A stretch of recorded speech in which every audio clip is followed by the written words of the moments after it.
بسم اللہ الرحمن الرحیم۔ سورۃ البقرۃ مدنیۃ۔ یہ ترتیب کے لحاظ سے قرآن کریم کی دوسری صورت ہے، اور اس صورت کا نام سورۃ البقرہ ہے۔ بقرہ کے معنی عربی زبان میں گائے کے آتے ہیں، چونکہ اس صورت کے اندر ایک قصہ مذکور ہے جس کا تعلق گائے سے ہے، اسی مناسبت سے اس صورت کا نام رکھا گیا ہے۔ اس کو عربی زبان میں کہتے ہیں تسمیۃ الکل بسم الجزء، یعنی اس صورت کے ایک حصے میں، ایک جز میں جس چیز کا ذکر ہے اسی کے مناسبت سے کل صورت کا نام رکھ دیا گیا ہے۔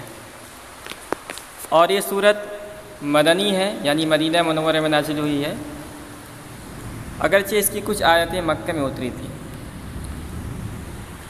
اس صورت میں آیات کی تعداد 246 ہے اور رکوع کی تعداد 40 ہے۔ اس صورت کے بہت سارے فضائل ہیں۔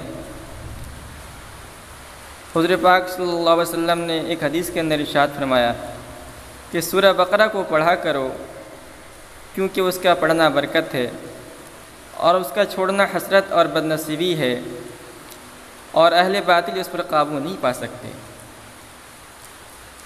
ایک حدیث کے اندر ہے کہ حضور پاک صلی اللہ علیہ وسلم نے ارشاد فرمایا، جس گھر میں سورہ بقرہ پڑھی جائے شیطان وہاں سے بھاگ جاتا ہے۔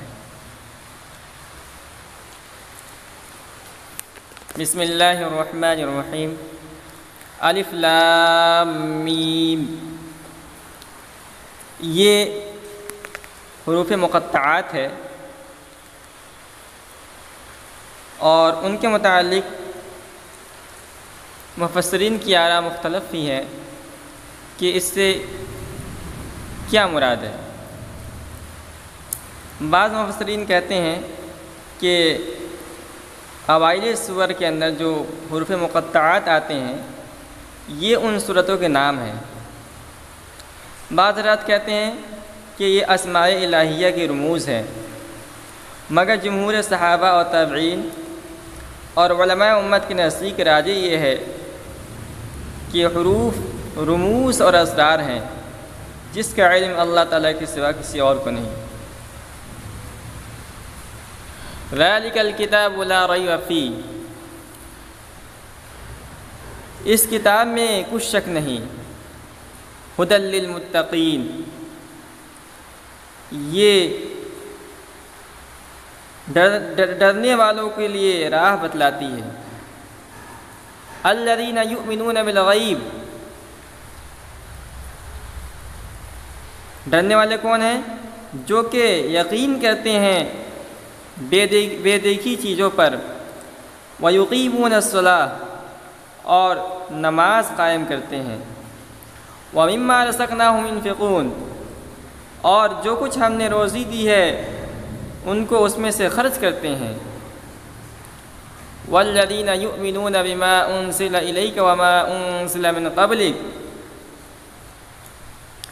اور وہ لوگ جو ایمان لائے اس پر جو کچھ ہم نے نازل کیا آپ کی طرف، اور اس پر جو کچھ نازل ہوا آپ سے پہلے، وَبِالْآخِرَةِ هُمْ يُوقِنُونَ، اور آخرت کو یقینی جانتے ہیں۔ أُولَئِكَ عَلَىٰ هُدًى مِّن رَّبِّهِمْ، وہی لوگ ہیں ہدایت پر اپنے رب کی طرف سے، وَأُولَئِكَ هُمُ الْمُفْلِحُونَ، اور وہی اپنے مراد کو پہنچنے والے ہیں۔ ان 5 آیتوں کے اندر اللہ رب العزت نے سب سے پہلے یہ بتلایا ہے کہ یہ کتاب جو آپ کے سامنے ہے پڑھی جا رہی ہے، یہ کتاب اللہ تعالیٰ کی طرف سے نازل کردہ ہے، اور اس میں کسی قسم کی شک و شبہ نہیں ہے۔ تو سب سے پہلے اللہ رب العزت نے اس بات پر مہر لگا دی کہ یہ جو کتاب آپ کی طرف اتاری گئی ہے حضرت محمد صلی اللہ علیہ وسلم پر اتاری گئی ہے، یہ بلا شک و شبہ اللہ رب العزت کا کلام ہے، اور اس میں متقیوں کے لیے رہنمائی ہے۔ تو اللہ رب العزت نے نبی کو بھیجا اور کتاب کو بھی بھیجا، اور ساتھ ہی ساتھ اس کتاب کی تشریح کے لیے، اس کتاب کی مضمون کی رہنمائی کے لیے اللہ رب العزت نے نبی کو بھیجا۔ لیکن اس کتاب سے کون لوگ فائدہ اٹھا سکتے ہیں؟ فرمایا اس کتاب سے متقی لوگ فائدہ اٹھا سکتے ہیں۔ اور متقی کون ہیں؟ اس کو اگلے آیت کے اندر بیان کیا گیا کہ جو بن دیکھی چیزوں پر یقین رکھتے ہیں اور نماز کو قائم کرتے ہیں، اور جو کچھ ہم نے روزی دیا اس میں سے وہ خرچ کرتے ہیں۔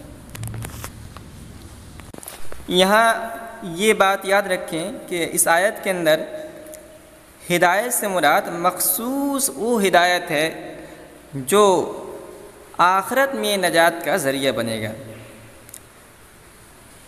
تو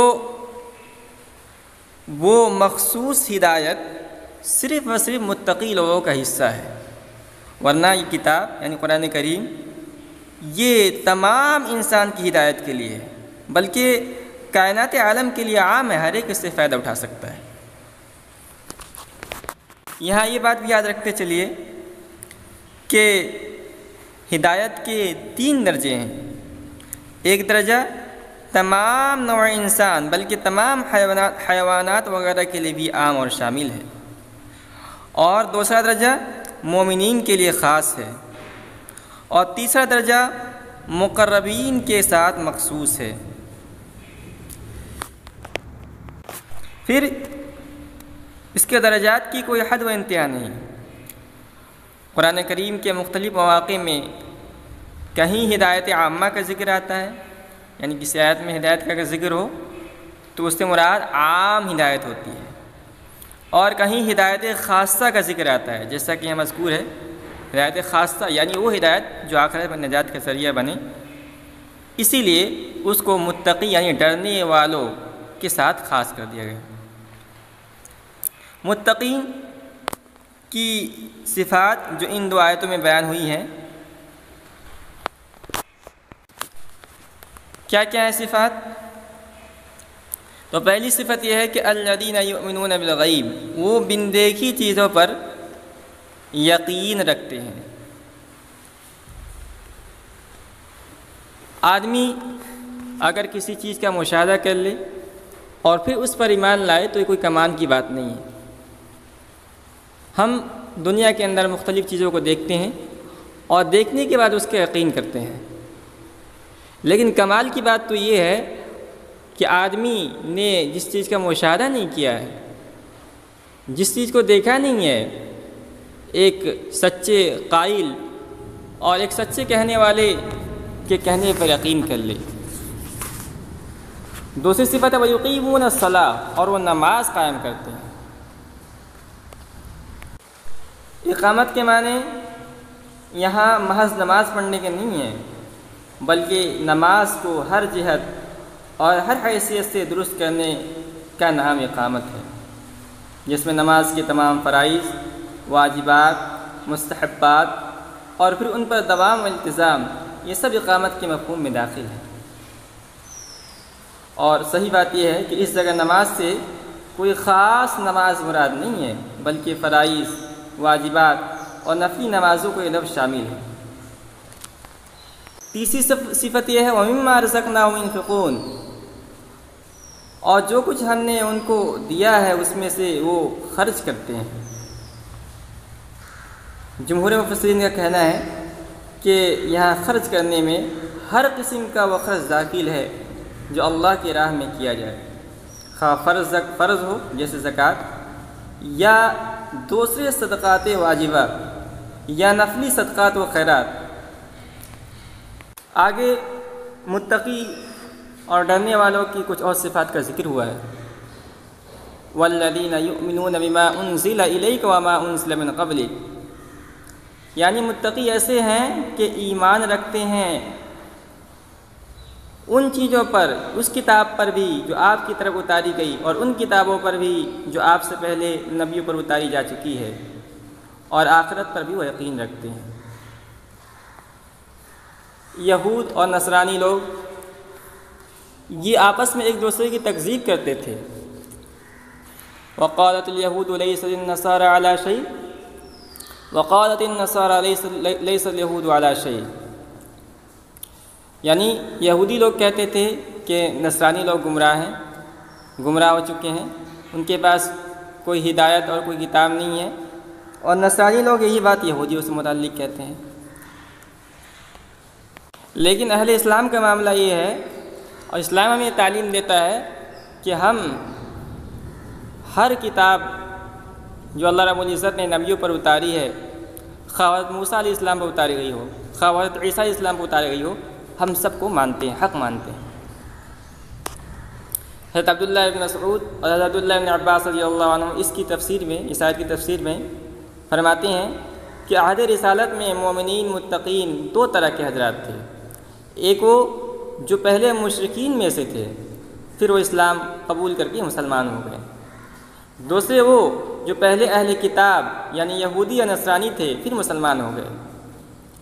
تو اس سے پہلی آیت میں پہلے طبقے کا ذکر تھا، اور اس آیت میں دوسرے طبقے کا ذکر ہے، اس لیے اس آیت میں قرآن پر ایمان لانے کے ساتھ ساتھ پچھلی آسمانی کتابوں پر ایمان لانے کی بھی تصریح فرمائی گئی، اور ساتھ ہی ساتھ یہ بھی ذکر کیا گیا ہے کہ متقی لوگ وَبِالْآخِرَةِ هُمْ يُوقِنُونَ، آخرت کو یقین جانتے ہیں۔ آخرت اگرچہ یہ بھی غیب کی چیز ہے، ہم نے آخرت کو نہیں دیکھا ہے، تو اگرچہ اس کا تذکرہ الذین یؤمنون بالغیب کے اندر آ چکا تھا، لیکن اس کے باوجود بھی اس کو صراحتاً ذکر کیا گیا، اور اس لیے ذکر کیا گیا ہے کہ اجزائے ایمان میں یہ اس حیثیت سے سب سے اہم جز ہے کہ مقتضائے ایمان پر عمل کا جذبہ پیدا کرنا اسی کا اثر ہے، اور اسلامی عقائد میں یہی وہ انقلاب عقیدہ ہے جس نے دنیا کی کایا پلٹ کر دی، اور جس نے آسمانی تعلیم پر عمل کرنے والوں کو پہلے اخلاق و اعمال میں اور پھر دنیا کی سیاست میں بھی تمام اقوام عالم کے مقابلے میں ایک امتیازی مقام عطا فرمایا۔ اب ان متقیوں کے لیے جو ان صفات کے ساتھ متصف ہیں،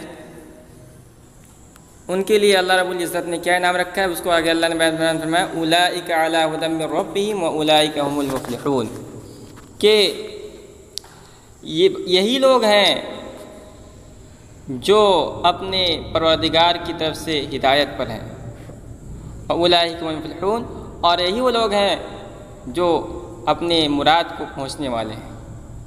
تو اللہ رب العزت نے اپنی طرف سے یہ مہر لگا دیا کہ اگر کوئی ہدایت کا دعویٰ کرتا ہے، کوئی دعویٰ کرتا ہے کہ میں سیدھے راستے پر ہوں، تو اس کے اندر یہ صفاتیں ہونی چاہیے جو متقی کے اندر ہیں۔ اگر کوئی اس بات کا دعویٰ کرتا ہے کہ آخرت میں وہ کامیاب ہے، تو اس کے اندر وہ صفات ہونی چاہیے جو ان متقیوں کے اندر، جو اللہ رب العزت نے متقین کی صفات بیان فرمائی۔